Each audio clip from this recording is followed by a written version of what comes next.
Մարդու ամենակարևոր սեքսուալ օրգանը ուղեղն է։ Այո, ուղեղում է սկսվում ամեն ինչ։ Չնայած մենք կենտրոնանում ենք մարմնի այլ մասերի վրա, բայց ուղեղն է գլխավոր դիրիժորը, որովհետև այնտեղ արտադրվում է դոֆամինը։ Դա հաճույքի հորմոնն է, որը մեզ ստիպում է ցանկանալ մտերմություն։ Եթե մարդը ստրեսի մեջ է, դժվար թե մնացած օրգանները ցուցաբերեն ակտիվություն։ Մեր գիշերային զրույցներում մենք խոսում ենք այն ամենի մասին, ինչի մասին դուք սովորաբար լռում եք։ Բարի քեզ գիշեր։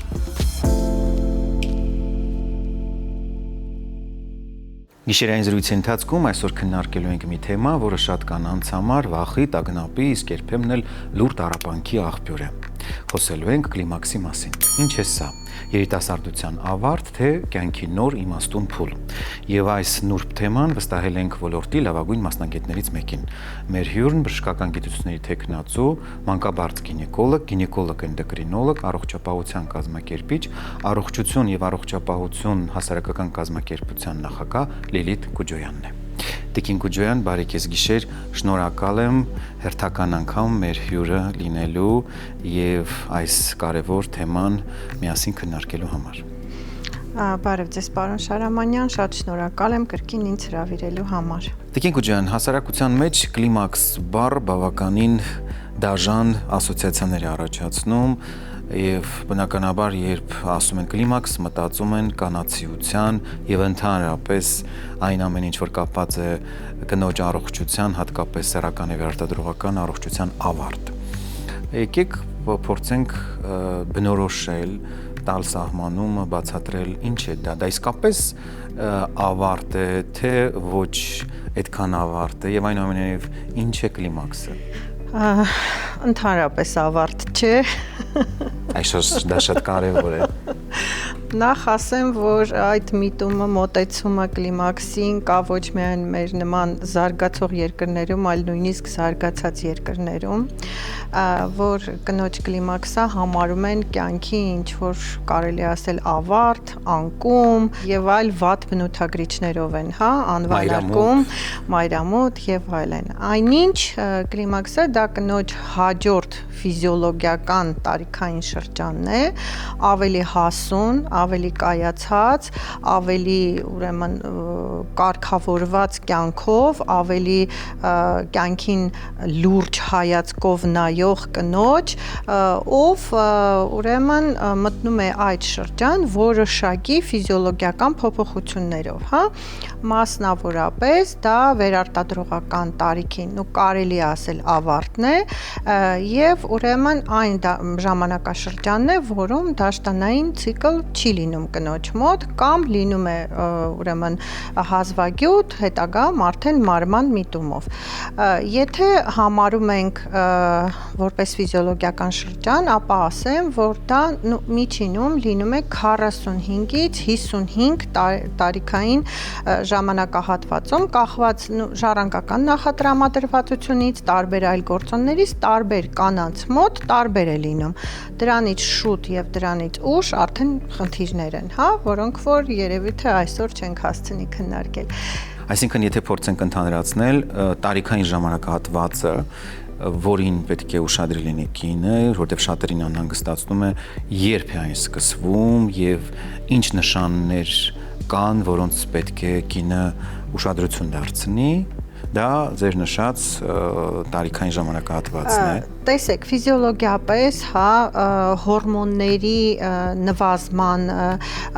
եւ ֆիզիոլոգիական փոփոխությունների կնոջ օրգանիզմում դրանով պայմանավորված տարատեսակ այլ փոփոխությունների իհարկե կինը 35 տարեկանից սկսած արդեն նախապատրաստվում է, որովհետեւ ասենք վերարտադրողական հորմոնալ համակարգը 25 տարեկանում եւ նույնիսկ 35-ում, առավել եւս 45-ում իրարից բնականաբար տարբերվում են։ Եվ այդ տարիքից սկսած արդեն կինը նախապատրաստվում է, բայց երբ մենք ունենում ենք 45 տարեկանից սկսած դաշտանային ցիկլի փոփոխություն եւ արդեն նվազում կամ հազվագյուտացում, մենք դա համարում ենք ֆիզիոլոգիական օրգանիզմի նախապատրաստություն կլիմաքսի շրջանին, Եթե 45-ից վաղ է լինում, դա արդեն խոսում ենք ձվարանների վաղաժամ ծերացման համախտանիշի մասին, որը մի քիչ այլ է ու ու այդտեղ մոտեցումները այլ են։ Այսինքն 45-ից սկսած կինը սպասում է, բայց միջինում նաև առողջապահության համաշխարհային կազմակերպության ցուցանիշներով համարում ենք, որ դաշտանադադարի տարիքը դա 51 տարեկանն է պլյուս մինուս 1 տարի, հա։ Իսկ մինչ դա համարում ենք նախադաշտանադադարային տարիք կամ պրեմենոպաուզա, զուտ մենոպաուզան հենց դաշտանադադարը եւ պոստմենոպաուզա հետ դաշտանադադարային ժամանակաշրջանը։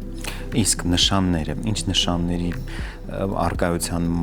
դեպքում կինը պետք է մտածի, որ գուցե իր մոտ արդեն սկսվում է կլիմաքսը։ Մենք այստեղ ունենում ենք դաշտանային ցիկլի փոփոխություն, հա, դա կլինի հազվագյուտ հանդիպող դաշտան։ Ենթադրենք կնոջ մոտ դաշտանային պարբերաշրջանը կանոնավոր եղել է 28 օրը 1 կամ 30 կամ 35 օրը 1, անհատական է, հա, ու հանկարծ դաշտանները սկսում են լինել 2 ամիսը 1, 3 ամիսը 1, սա էլ արդեն միտում է դեպի դաշտանադադար, նշվածս տարիքային խմբի մոտ, հա,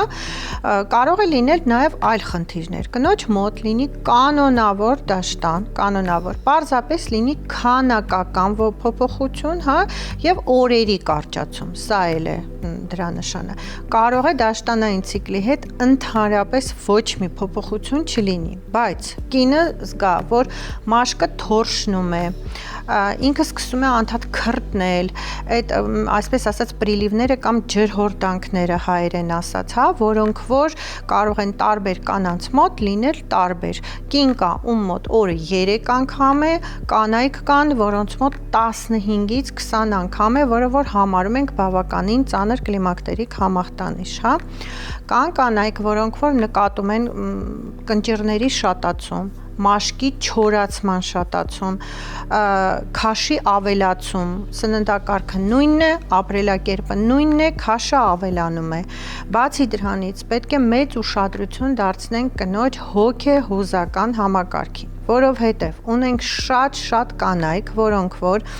այդ ժամանակահատվածում ոչ մի ուրիշ կանգաց չունեն, բացի տրամադրության տատանումներից, անպատճառ ուրեմն լացի զգացողությունից, տագնապի զգացողությունից, երբեմն հասնում է մինչև դեպրեսիայի եւ անհրաժեշտություն է լինում հակադեպրեսանտների նշանակման։ Այդ աստիճանի ծանր հոգեհուզական ապրումներ կարող է ունենալ կինը։ Այստեղ էլի ժառանգական նախատրամադրվածությունից եւ հարակից այլ խնդիրներից ելնելով տարբեր կանանց մոտ տարբեր կերպ է ընթանում։ Կարող է լինել նշածս համախտանիշներից մեկը, կարող են լինել մի քանիսը։ Չմոռանանք նաև, որ կան կանայք, որոնց մոտ էստրոգենների այդ ֆիզիոլոգիական նվազումը, այսինքն կանացի սեռական հորմոնների ֆիզիոլոգիական նվազումը, սկզբնական շրջանում արտահայտվում է միմիայն միզարձակման խնդիրների փոփոխությամբ, ինչպես նաև հեշտոցի չորությամբ։ Սա էլ կախված նրանից, թե ինչ խնդիր է մինչ դա ունեցել եւ ինչպես կարող է արտահայտվել։ Ունենք դեպքեր, որոնք բոլոր այս նշածս կանգատները կանանց մոտ կան ու բավականին երկար են տևում ու ցավոք սրտի չեն դիմում։ Հաշվի առնելով ձեր թվարկած բոլոր այդ դրսևորումները, կլիմաքսը կարող է փոխել սեռական կյանքի որակը։ Այո, իհարկե կարող է փոխել, նախ սկսենք նրանից, որ եթե կնոջ մոտ կան հոգեհուզական փոփոխություններ, ապա ինքը կորցնում է ընդհանրապես կյանքի նկատմամբ հետաքրքրությունը։ Դա կլինի առօրեական աշխատանքը, որը կինը պետք է կատարի, կլինեն տան անդամները, կլինի իր աշխատանքը, թե կլինի սեռական զուգընկերը։ Բնականաբար հետաքրքրությունը ընդհանրապես պակասում է, նու այսպես ասած, իրենք ինչպես ասում են, ոչ մի բանի հավես չունեն, ուր մնաց թե սեռական կյանքի, հա։ Սա հոգեհուզականի մասով։ Ինչ վերաբերում է դաշտանային պարբերաշրջանին, եթե կնոջ մոտ ենթադրենք դաշտանի այդ կլիմակտերիկ շրջանը ընթանում է, ենթադրենք ավելի շատ դաշտանային արյունահոսություններով, ինչն էլ կարող է լինել մի շրջան լինեն դաշտանային արյունահոսությունը, բնականաբար, որ սեռական կյանքի համար անհարմարություններ են։ Էլ չասեմ հեշտոցի չորության մասին, հա, եթե սեռական հարաբերության ժամանակ կինը նկատում է, որ իրեն տհաճ է, թե ֆրիկցիաների ընթացքը, թե դրանից հետո իր մոտ լինում են արյունային արտադրություն, բնական է պարտներին էլ դա տհաճ եւ վերքային մակերես է առաջանում, բնականաբար դա էլ պետք է իր մոտ առաջացնի հակակրանք սեռական հարաբերության նկատմամբ։ Էլ չասեմ, որ ի սկզբանե, եթե նույնիսկ մենք այս վերը նշած գանգատները այս չափ ուրեմն արտահայտված չունենք, բայց ունենք թեկուս ֆիզիոլոգիական էստրոգենների պակասը, դա արդեն ինչ որ չափով, հա, նվազեցնում է սեռական ուրեմն ցանկությունը եւ բնականաբար բարդությունները առաջացնում սեռական կյանքի համար, ինչը որ դարձելի է։ Տիկին Գուջյան, եկեք խոսենք այն մասին, թե կլիմաքսի շրջանում ինչու է տուժում լիբիդոն։ Սա ֆիզիոլոգիական խնդիր է, թե հոգեբանական, իսկ գուցե եւ համակցված։ Միանշանակ համակցված է, իհարկե ֆիզիոլոգիական այն իմաստով, որ մենք ունենում ենք լիբիդոյի ակտիվության համար անհրաժեշտ հորմոնների նվազում, ֆիզիոլոգիապես, մասնավորապես էստրոգենների նվազում, բացի դրանից կլիմակտերիկ շրջանում մենք ունենում ենք ֆոլիկուլոխթանող հորմոնի, այսպես ասած, աճ եւ նույնիսկ պիկ, հա, ինչպես նաեւ լյուտեինիզացնող հորմոնների, որոնք որ անհրաժեշտ են կնոջ օրգանիզմին, որպեսզի ապահովեն դաշտանային պարբերաշրջանի տարբեր փուլերը եւ մասնավորապես սեռական կյանքի հետ կապված տարբեր բաղադրիչներ,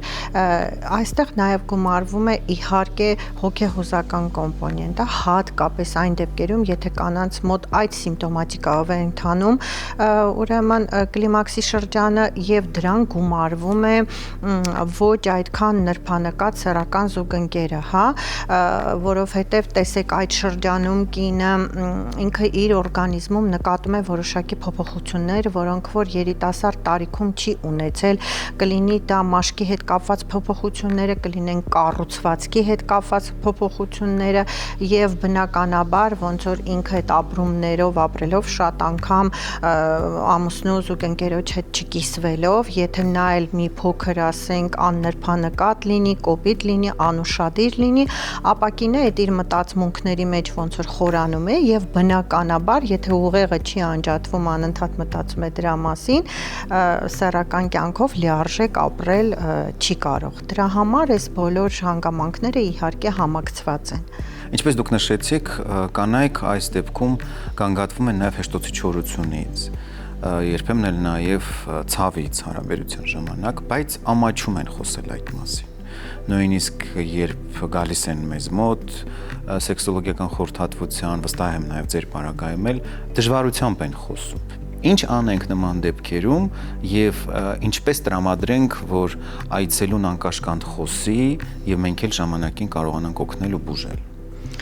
Նախ այստեղ իհարկե այն կանայք, ովքեր որ պարբերաբար հաճախում են գինեկոլոգի, հա, իմ բազմամյա փորձը ցույց է տալիս, որ շատ անգամ նույնիսկ երբ որ գինեկոլոգիական բազկաթոռի վրա զննություն ենք իրականացնում, կինը մինչ դա իր գանգատներում նշած չի լինում այս թեմային վերաբերելի ոչինչ եւ զննության ժամանակ թե հեշտոցի լորձաթաղանթի գույնից, թե ուրեմն խոնավությունից բնականաբար մասնագետի համար պարզ է դառնում, որ կա հեշտոցի չորություն եւ այստեղ արդեն ոնց որ զրույց ենք բացում, փորձում ենք բացատրել, որ դա առաջացնում է տհաճություն բնականաբար թե իր մոտ, թե սեռական զուգընկերոջ մոտ եւ ուրեմն այս տեսակ ոնց որ ավելի մտերմիկ զրույցներով կարողանում ենք խնդիրը վերհանել եւ ընդհանրապես հատկապես այս տարիքային խմբի կանանցից պետք է շատ մանրակրկիտ անամնեզ հավաքել, այսինքն հարցադրումները երբեմն խաչաձև անել, պահի տակ կարելի է նաև սեփական օրինակով ինչ որ մի բան ասել, որ ավելի ոնց որ մտերմիկ զրույց ստացվի, կարողանան ինչ որ հետդ կիսվեն կամ բացատրեն իրենց գանգատների մասին, որ կարողանանք օգտակար լինենք, որպեսզի այս խնդիրը չմնա ստվերում եւ կինը իրան անլիարժեք չզգա, որովհետեւ այս տարիքային խմբի կլիմաքսի ախտանիշների դեպքում կանայք չեն կարող արդյունավետ նաև աշխատել, որովհետև եթե ինքը իրեն անառողջ է զգում, զգում է ոնց որ կիսամարդ, ինքը չի կարող հասարակության համարել լինել պիտանելի եւ այն գործառույթները, որոնք որ դրված են իր վրա, լիարժեք կատարել։ Եվ կարծում եմ նաև կարևոր է ներշնչել այն միտքը, որ դա բոլորովին ամաչելու առիթ չէ, դրանից պետք չէ ամաչել եւ հակառակը պետք է նկատելու դեպքում դիմել մասնագետի օգնությանը, որպեսզի կարողանանք շուտ օգնել հետագա բարդություններից խուսափելու համար։ Միանշանակ ու այստեղ մի հավելում էլ անեմ, դիմելով տղամարդկանց, հա, մի քիչ մեր հայ տղամարդիկ տենց շատ չեն սիրում քաղցր խոսքեր ասել կանանց, տենց ուշադիր լինել, մի տեսակ կնոջը ավելի պատկերացնում են տան օջախի պահապան եւ այսպես ասած իրենց համար օգնական ճաշ պատրաստող երեխաներին դաստիարակող։ Ես շատ կխնդրեմ հայ տղամարդկանց, որ այս տարիքային խմբի կանանց հանդեպ ավելի ուշադիր լինեն, ավելի նրբանկատ, ավելի շատ գեղեցիկ խոսքեր ձոնեն եւ օգնեն, որ կինը այդ շրջանը հաղթահարի։ Տիկին Գուջյան, եկեք խոսենք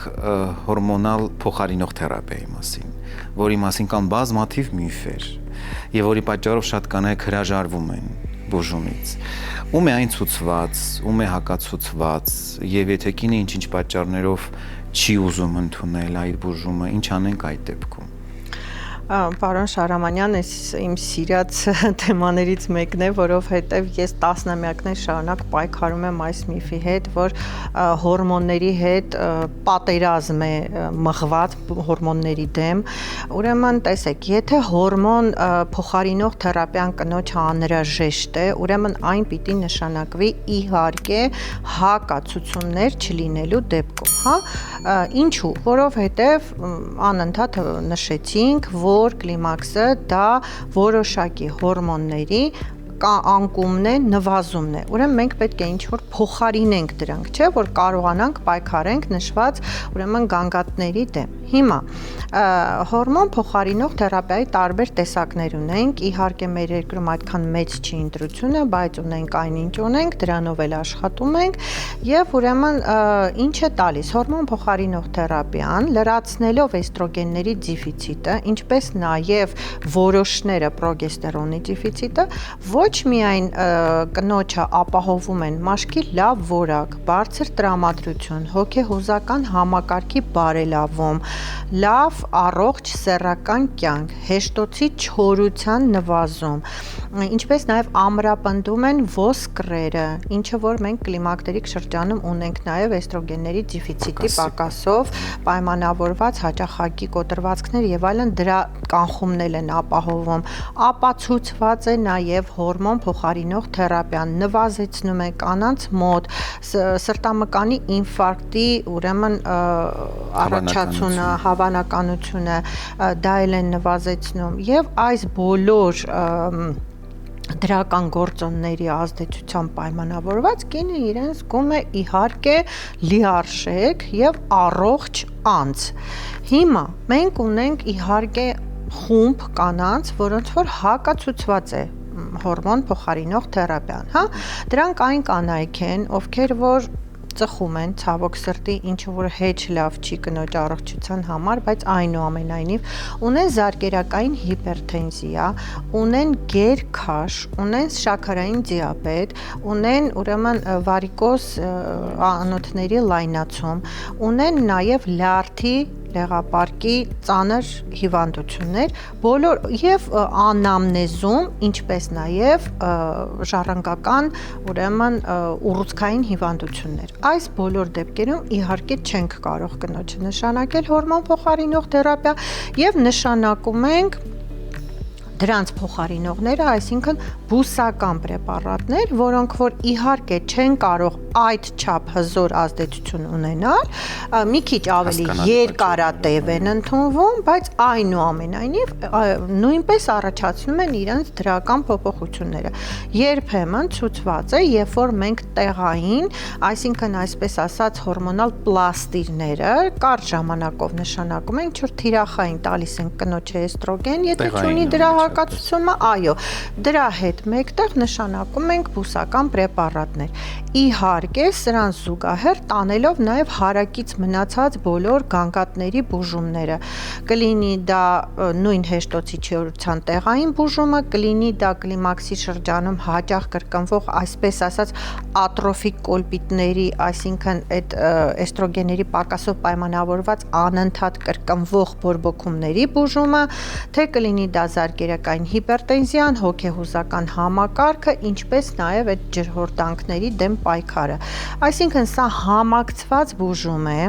որը որ յուրաքանչյուր կնոջ համար անհատական է։ Ես այստեղ ուզում եմ խնդրեմ, որ մեր կանայք լսելով, ասենք հարևանուհուց կամ գործընկերուհուց չհարցնեն, ինչ ես խմում այդ դեպքերում, ես ամաչում եմ կամ չեմ ուզում գնամ բժշկի մոտ, նույն պրեպարատը խմեն, որովհետև կարող է դա իրեն հակացուցված լինել, նույնիսկ բուսականը, որ թվում է, թե ոչ մի վնաս չի կարող հասցնել, հա, քանի որ այստեղ շատ անհատական է եւ ամեն կնոջը իր բուժումը կա, իր թիրախային նպատակներով եւ հետեւաբար ակնկալվող արդյունքներով։ Հաշվի առնելով կլիմաքսի բազմապիսի դրսևորումները, բնականաբար բուժումը պետք է լինի համալիր, որպեսզի արդյունքը արդեն նկատելի լինի եւ բնականաբար մեկ դեղամիջոցով խնդիրը չի կարող լուծվել։ Տիկին Գուջյան, կլիմաքսի ժամանակ սեռական կյանքը օգտակար է թե ոչ, կա կարծիք, որ պետք է զերծ մնալ եւ կա տեսություն, որ հակառակը պնդում է, որ գուցե եւ դրանով պայմանավորված այն աբերի կլիմաքսի ավելի ուշ դրսևորումների։ Սեռական կյանքը կլիմակտերիկ շրջանում, ինչպես նաև ողջ կյանքում միանշանակ օգտակար է։ Հիմա ավելի ոնց որ մանրագրքիտ ասենք, այո, իհարկե կարող է նվազեցնել կլիմակտերիկ համախտանիշի դրսևորումները միանշանակ, որովհետև սեռական կյանքը, հատկապես լիարժեք սեռական կյանքը, հա, կնոջ մոտ այն տալիս է հորմոնների այն մակարդակը, որը որ նպաստում է կլիմակտերիկ համախտանիշի դրսևորումների պակասմանը, նվազմանը։ Դա միանշանակ։ Բացի դրանից կարգավորում է հոգեհուզական ապրումները կնոջ։ Սրան գումարած նաև իհարկե կնոջ բոլոր այն ապրումները իր արտաքինի եւ այլնի վերաբերյալ դա էլ է նվազեցնում, որովհետեւ կինը իրեն ցանկալի է պատկերացնում։ Բացի դա, պետք է ասել, որ այն հորմոնները, որոնք որ կինը ստանում է սերմնահեղուկի հետ, դրանք էլ շատ օգտակար են օրգանիզմի համար։ Այստեղ ուղղակի ուզում եմ մի փոքրիկ լրացում անեմ, որ ուրեմն այն կանայք, ովքեր դեռ ունեն դաշտանային պարբերաշրջան, չպետք է մտածեն, որ իրանք կլիմակտերիկ տարիքում են ու չեն հղիանա, այսինքն միանշանակ պաշտպանվել պետք է։ Շատ կարևոր ինֆորմացիա։ Այո, եթե չեն պլանավորում այդ տարիքում հղիություն, որովհետև կարող է լինել անցանկալի հղիություն, ավելին ասեմ, այն կանայք, ովքեր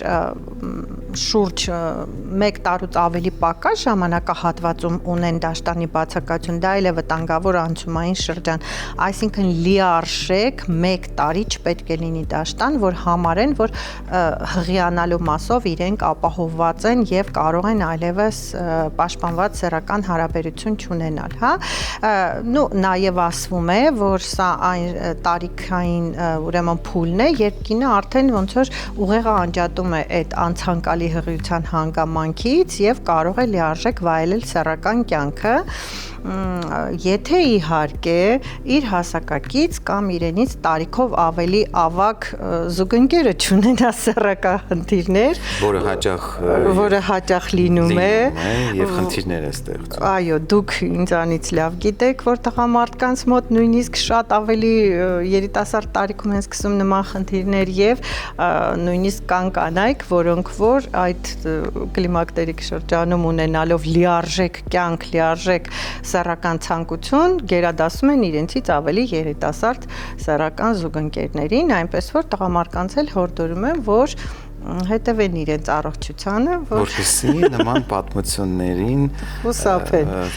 որպեսզի նման պատմություններին չբախվեն։ Որպեսզի կլիմակտերիկ շրջանում գտնվող կանայք որսի դուրս չգան երիտասարդ տղամարդկանց ետևից, պետք է իհարկե մտահոգվել սեռական առողջության մասին, հարգելի տղամարդիկ, եւ որպեսզի ձեր գանգատները շուտապույտ լուծում ստանան, պետք է անպայման իհարկե ժամանակին մտածել այդ մասին։ Իսկ ձեզ կարող է օգնել մեր հաղորդման գործընկեր Հայսամ ընկերության Տադաֆորտ դեղամիջոցը։ Տադաֆորտը նախատեսված է սեռական առողջությունը կարգավորելու համար, այն ունի երկու դեղաձև 5 եւ 20 միլիգրամը։ 5-ը նախատեսված է ամենօրյա օգտագործման համար, իսկ 20-ը պլանավորված սեռական հարաբերության ժամանակ։ Դեղամիջոցը առանձնանում է բարձր արդյունավետությամբ եւ պետք է նշել, որ իր ազդեցությունը կարող է պահպանվել մոտավորապես 36 ժամ։ Դեղամիջոցը նախատեսված է հատկապես այն դեպքերում, երբ օգտակար չեն բուժման մնացած տարբերակները եւ այս դեպքում Տադաֆորտը ցուցաբերում է իր դրական որակները։ Իդեպ, պետք է նշեմ, որ դեղամիջոցը տարբերվում է հին սերնդի դեղամիջոցներից նրանով, որ ազդում է շատ ավելի արագ։ Դրա մասին են խոսում բոլոր այն երջանիկ այցելուները, որոնք դեղամիջոցը ընդունելիս արդեն իսկ սկզբնական ժամանակահատվածում նկատում են արտահայտված էֆեկտ։ Տիկին Կուջյան, շատերին է հետաքրքրում այն հարցը, թե հեշտոցի չորությունը վերականգնելի է, թե ոչ, եթե այո, ինչպես, եւ բնականաբար այստեղ պետք է հաշվի առնել նաեւ դրա հետևանքները։ Պարոն Շահրամանյան, իհարկե լիարժեք սեռական կյանքի համար, թե կնոջ համար, թե տղամարդու համար անհրաժեշտ է, որ հեշտոցում լինի լորձաթաղանթի խոնավություն, այսինքն չորություն չլինի։ Գիտենք, որ դա ոչ միայն կլիմակտերիկ տարիքի կանանց խնդիր է, այլ նաև շատ անգամ երիտասարդ տարիքում էլ է լինում, պայմանավորված տարբեր գործոններով։ Այո, այս խնդիրը լուծելի է, խնդիրը դարձելի է միանշանակ, բացի այն, որ կանայք ընդունում են քիչ առաջ մեր կողմից վարկած պրեպարատները, հա, թե դա կլինի հորմոն փոխարինող թերապիա, թե բուսական, որոնք որ նպաստում են հորմոնների մակարդակի բարելավմանը, մենք ունենք բազմաթիվ միջոցներ, որոնցով որ կարելի է նաև տեղային բուժել։ Նախ հանել բորբոքային ֆոնը միանշանակ, որը որ հաճախ այդ տարիքում կրկնվում է նույնպես էստրոգենների դեֆիցիտի պատճառով, եթե դրան էլ մի հատ գումարվում են սեռավարակ կամ ինչ-որ այլ խնդիր, բորբոքային ֆոնը հանում ենք եւ մտածում ենք լորձաթաղանթի խոնավության բարելավման վրա։ Դրա համար ունենք տարբեր միջոցներ։ Ունենք հեշտոցային մոմիկներ, գիալուրոնաթթու պարունակող, հա, ասեմ, որ մեր կանայք, որ սիրում են ներարկումներ ու տարբեր գեղեցկության միջոցառումներ անել դեմքի վրա, ստորին հատվածում էլ են պետք տարատեսակ միջոցառումներ, որպեսզի այնտեղ է լինի երիտասարդ եւ գեղեցիկ։ Այո, խնամքի կարիք ունեն միանշանակ։ Եվ ուրեմն դրանցից մեկը իհարկե հիալուրոնաթթու պարունակող մոմիկներն են, որոնք ապահովում են խոնավություն։ Ունենք տարատեսակ ներարկումներ, որոնք նույնպես արվում են ինտիմ զոնայում։ Կլինի դա գույնի բարելավում, որովհետև կլիմաքսի շրջանում կարող է սեռական շրթերը մքանան եւ դա թե պարտների համար, թե կնոջ համար լինի դիսկոմֆորտ, կան ներարկումներ, որոնք այդ գույնը բարելավում են, խոնավությունը ավելացնում են։ Ունենք նաեւ վերջին տարիներին զարգացած էսթետիկ գինեկոլոգիա, իմ սիրելի ճյուղերից մեկը, այսպես ասած, ապարատային միջամտություն, որով նույնպես կատարվում է ուրեմն թե հեշտոցի խոնավության բարելավում, թե նպաստում է անմիզապահության խնդրի նվազմանը, որը որ նույնպես կլիմակտերիկ տարիքում դա շատ տարածված է։ Այսինքն գիտությունը այնքան է զարգացել, որ մենք հիմա տարատեսակ մեթոդներ ունենք, որոնցով որ կարող ենք ապահովել ինտիմ զոնայի գեղեցկությունը եւ առողջությունը։ Եվ սա շատ կարևոր է ու բնականաբար մենք պետք է հորդորենք նաև կանանց, որ մտածեն ոչ միայն վերին հարկի գեղեցկության ու խնամքի մասին, այլ նաև ստորին հարկի։ Այո, պարոն Շահրամանյան, սա շատ կարևոր է։ Եվ վերջին հարցը, ինչից սկսի կինը, արդյոք կարևոր է ուշադրություն դարձնել սննդակարգին, գուցե վիտամիններ ընդունելուն, փորձենք տալ անհրաժեշտ խորհուրդները։ Կինը ինքնուրույն ոչինչից չսկսի, իհարկե սկսի մասնագետի հետ համատեղ, բայց կցանկանամ խորհուրդ տալ կլիմակտերիկ տարիքի կանանց, որպեսզի բարելավեն իրենց սննդակարգը, մասնավորապես ներառեն սպիտակուց պարունակող մթերքներ։ Դա կլինի թե միսը, թե կլինի ուրեմն ընդեղենը, կլինի լոբազգիների դասի սննդակարգը, հա, բացի դրանից պետք է ասել, որ անպայման վիտամիններով հագեցված պետք է լինի, հավելումներից պարտադիր այս ժամանակահատվածին անհրաժեշտ են վիտամին D-ն, կալցիումը, մագնիումը եւ այն բոլոր սննդամթերքները, որոնք պարունակում են, դա կլինի ձկնեղենը, դա կլինի նուշը, կլինի ուրեմն օմեգաներ պարունակող ուրեմն ձիթայուղերը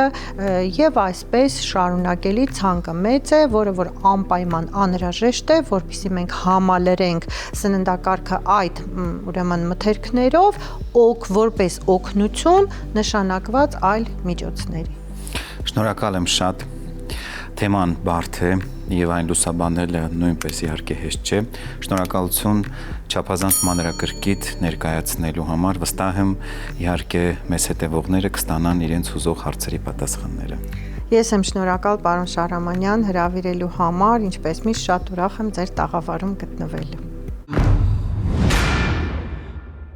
Սեռական այբուբեն խորագրի ներքո ես պատասխանում եմ բոլոր այն հարցերին, որոնք դուք ուղարկում եք մեզ։ Շնորհակալություն ակտիվություն ցուցաբերելու եւ մեզ հարցեր հղելու համար։ Մեզ համար անչափ կարեւոր է ձեր վստահությունը։ Այժմ հարցը։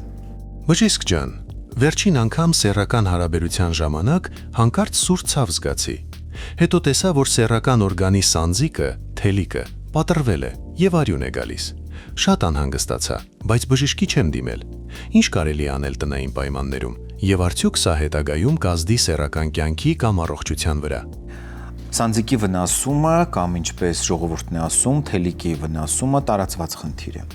Կարող է տեղի ունենալ օրինակ կտրուկ ներհրման ժամանակ կամ կարճ անատոմիական սանձիկի պարագայում կամ չորության դեպքում։ Բոլոր նշված դեպքերում, եթե սանձիկը վնասվում է եւ նկատվում է արյունահոսություն, առաջին հերթին պետք է դադարեցնել սեռական հարաբերությունը, որովհետեւ նման պարագայում հարաբերության շարունակությունը կարող է բարդացնել վիճակը, մանավանդ եթե կա արյունահոսություն։ Երկրորդը պետք է կանգնեցնել արյունահոսությունը։ Բութ մատով սեղմել եւ սեղմած պահել վնասված հատվածը, եթե իհարկե արյունահոսությունը առատ չէ։ Եթե արյունահոսությունը ուժեղ է եւ նկատվում է ցավ, բնականաբար պետք է շուտապույտ դիմել բժշկի։ Մինչ այդ կարելի է օրինակ փոքրիկ սառույց դնել, իհարկե փոքրիկ, որպեսզի հետագայում բորբոքում չառաջանա եւ կարճաժամկետ սեղմած պահել արյունահոսությունը դադարեցնելու համար։ Դրանից հետո եթե արյունահոսությունը դադարի, կարելի է քսել որևէ հակասեպտիկ քսուկ կամ որևէ հակասեպտիկ լուծույթով մշակել հետագա բարդություններից խուսափելու համար։ Եթե արյունահոսությունը դադարեց եւ հետագայում չկրկնվեց, նշանակում է կարելի համարել, որ խնդիրը լուծված է, բայց այնուամենայնիվ իմ խորհուրդը ցանկալի կլինի, որպեսզի բժիշկը զննի, որովհետեւ հնարավոր է, որ մնացած պատրվածքը հետագայում առաջացնի բարդություն, լինեն կրկնակի արյունահոսություններ եւ այլն։ Պատրվածքի ժամանակ նկատվող արյունահոսությունը կարող է հենց պատճառ դառնալ օրինակ որևէ սնկային հիվանդությամբ կամ սեռավարակով հիվանդանալու, քանի որ դա նպաստավոր պայման է ստեղծում մասնավորապես սնկային հիվանդությունների եւ սեռավարակների համար։ Բացի այդ, ցավը կարող է առաջացնել նաև սեռական թուլություն։ Շատ տղամարդիկ նշում են, որ հարաբերության ժամանակ նկատվող ցավը բերեց պոտենցիայի խանգարման։ Սա եւս լուծելի խնդիր է եւ սանձիկի խնդիրը լուծելուց հետո արդեն հնարավոր է լինում կարգավորել սեռական թուլության խնդիրը։ Երբեմն պետք է լինում նաև կատարել վիրահատական միջամտություն, որը կատարվում է ուրոլոգի կողմից այն դեպքում, երբ գործ ունենք կարճ սանձիկի դեպքում եւ սա խնդիր է ստեղծում յուրաքանչյուր սեռական հարաբերության ժամանակ։ Սեռավարակների ստուգման առումով ցանկալի է հարաբերությունից գոնե 10-ից 14 օր անց հանձնել համապատասխան անալիզներ, որպեսզի պատկերը ամբողջական պարզ լինի։ Ավելի շուտ հանձնելու ստուգվելու դեպքում պատկերը հավաստի չի լինում։ Բուժման ժամանակ, ինչպես արդեն նշեցի, պետք է նկատի ունենալ, որ ցավով պայմանավորված սեռական թուլությունը նույնպես վերականգնելի է։ Եվ այս պարագայում կարելի է նշանակել ինչպես բուսական, այնպես էլ քիմիական խթանիչներ, որոնք շատ արագ կարգավորում են տղամարդու պոտենցիան։ Այս հարցում բժիշկը կարող է ընտրել պրեպարատներ ելնելով տարիքից, որոշ առանձնահատկություններից եւ որպես օրինակ կարող է օգնության գալ մեր հաղորդման գործընկեր Bonfarm ընկերության մեգապոտենցին լոնգ բուսական հավելումը։ Մեգապոտենցին լոնգը բացառապես բուսական է, չի առաջացնում կախյալություն, հարուստ է վիտամիններով եւ միկրոէլեմենտներով։ Շատ տղամարդկանց համար այն նախընտրելի է այն առումով, որ ինչ-ինչ պատճառներով տղամարդիկ հաճախ խուսափում են օգտագործել քիմիական խթանիչներ։ Մեգապոտենցին լոնգը իր տուփում ունի երկու առանձին տարաներ՝ վիտամիններով եւ միկրոէլեմենտներով հարուստ, որոնք ընդունվում են առանձին առավոտյան եւ երեկոյան։ Դա հատուկ է մտածված նրա համար, որպեսզի բուժումը լինի առավել արդյունավետ, քանի որ վիտամինների եւ միկրոէլեմենտների առանձին ընդունումը շատ ավելի արագ է ազդում եւ ավելի շուտ է կարգավորում տղամարդու սեռական պոտենցիան։ Այսօրվա գիշերային զրույցն էլ ավարտվեց։ Գտեք մեզ ATV եթերում, իսկ համացանցում դա կարող եք անել ցանկացած պահի։ Գտնելուց զատ մի մոռացեք տարածել մեր տեսանյութերը։ Դա անչափ կարևոր է, դրանով դուք ավելի գրագետ եք դարձնում մեր հանրությանը։ Եվ շատ կարևոր մի հանգամանք, մի մոռացեք լայքել դրանք։ Չէ՞ որ դա շատ կարևոր է։ Մենք խոսում ենք այն ամենի մասին, ինչի մասին դուք ուզում եք լսել։